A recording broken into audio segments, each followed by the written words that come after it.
Phone tapping కేసులో కేంద్ర మంత్రి బండి సంజయ్ విచారణ ముగిసింది. ఇప్పుడు ఆయన మాట్లాడుతున్నారు. ఇప్పుడు లైవ్ చూద్దాం.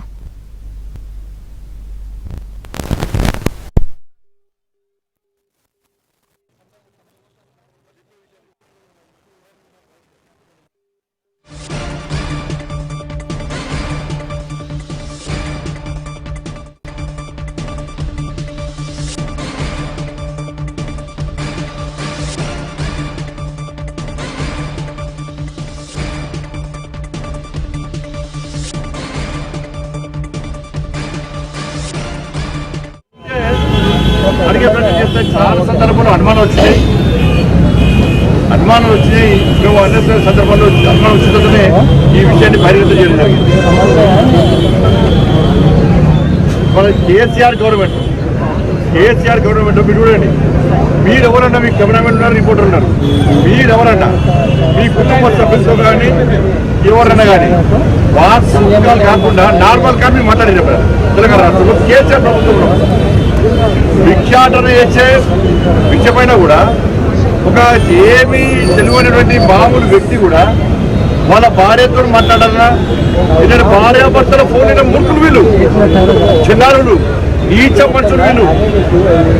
ఎవరన్నా భార్యాభర్తల ఫోన్ ఇంటరా అని ఎవడన్నా? ఇంత సిగ్గుమాల కుటుంబం వీళ్ళది.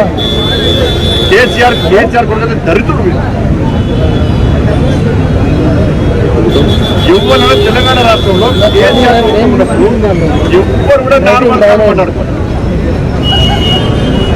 ఎవరైనా మామూలు పిచ్చబులు అడిగినా కూడా ఆటో కార్మికులు అడిగినా కూడా అబ్బో సార్ కేసీఆర్ ఫోన్ ఇట్టారు కదా అందుకే వాట్సాప్ కాల్ మాట్లాడుతున్నారు సార్. ఇది కామన్ అయిపోయింది. ఎవరు కూడా మాట్లాడుకోవాలి, అందరు కలిసిపోయింది. ఓ కేసీఆర్ ఫోన్ ఇట్టారట, మామూలు కాల్ మాట్లాడుకోవచ్చు, అయితే వాట్సాప్ అయితే ఫేస్బుక్ అయితే సిగ్నల్ మాట్లాడుకోవాలట అని చెప్పి ఈ టెక్నాలజీ ఉంచడానికే కొంచెం కేసీఆర్ టాపిక్. అంటే ఇంత ఘోరమైన పరిస్థితి ఆ రోజు కేసీఆర్ ప్రభుత్వ హయాంలో ఉంది. మావోయిస్టు ఫోన్లను తీసుకో మాపల్లి పెట్టారు, ఫోన్ ట్యాప్ వేసారు. అసలు ఎస్ఐబి అనేది మావోయిస్టు కార్యకలాపాలను ఎప్పటికప్పుడు తెలుసుకోవడము, వాళ్ళని కంట్రోల్ చేయడము, వాళ్ళ పట్ల ఖచ్చితంగా వివరించాలంటే ఎస్ఐబి ఉండాలి. కాబట్టి ఒక సపరేట్ ఇన్వెస్టిగేషన్ బ్రాంచ్ పెట్టి మావోయిస్టు టెర్రరిస్ట్ కార్యకలాపాలు అడుగు వేయడానికి మాత్రమే ఇది. దాన్ని పెట్టుకొని వీళ్ళు ఏది పడుతుంది ఫోన్ ట్యాప్ చేయడమే. వేలాది ఫోన్లు, ఆ లిస్టు చూస్తే నేను ఆశ్చర్యపోయినా. వేలాది ఫోన్లు, ఢిల్లీ నుంచి నాకు వచ్చిన ఫోన్లు, మా పిఎల్కి వచ్చిన ఫోన్లు, మా డ్రైవర్కి వచ్చిన ఫోన్లు, మా సిబ్బందికి వచ్చిన ఫోన్లు అన్నీ కూడా లిస్టు మొత్తం ఉంటారు. మొత్తం లిస్ట్ ఉన్నది. మావోయిస్టుల కోసం ఏర్పాటు చేసినటువంటి ఎస్ఐబిని ఈ కేసీఆర్ అనే మూర్ఖుడు, కేసీఆర్ కొడుకు ట్విట్టర్ స్కిల్లు ఏ విధంగా వాడుకున్నారంటే దాన్ని పక్కబెట్టి, మావోయిస్టుల నుంచి పక్కబెట్టి రాజకీయ నాయకుల ఫోన్లను ట్యాప్ చేయడం. వాళ్ళ సొంత నేను అంతే సిద్ధాంతాలు చెప్పిన, మీరు మమ్మల్నే కాదు టీఆర్ఎస్ పార్టీకి సంబంధించి మంత్రుల ఫోన్ కూడా ట్యాప్ చేసి తీసుకుంటారు. టీఆర్ఎస్ సంబంధించి ఫోన్ కూడా ట్యాప్ చేసారు.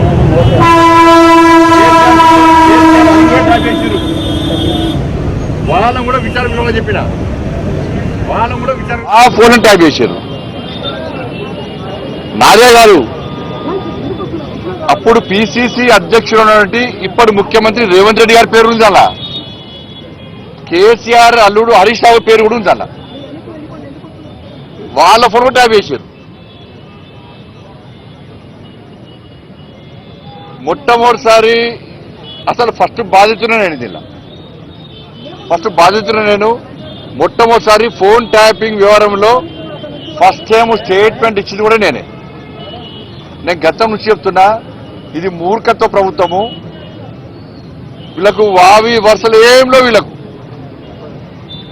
ఇవాళ మంచి పండుగ, ఇవాళ రేపు ప్రధానమైన పండుగ, బంధాలు అనుబంధాలకు సంబంధించినటువంటి వాళ్ళ పండుగలు. ఇవాళ అమ్మవారి పండుగ అనేది వరలక్ష్మి శుక్రవారము,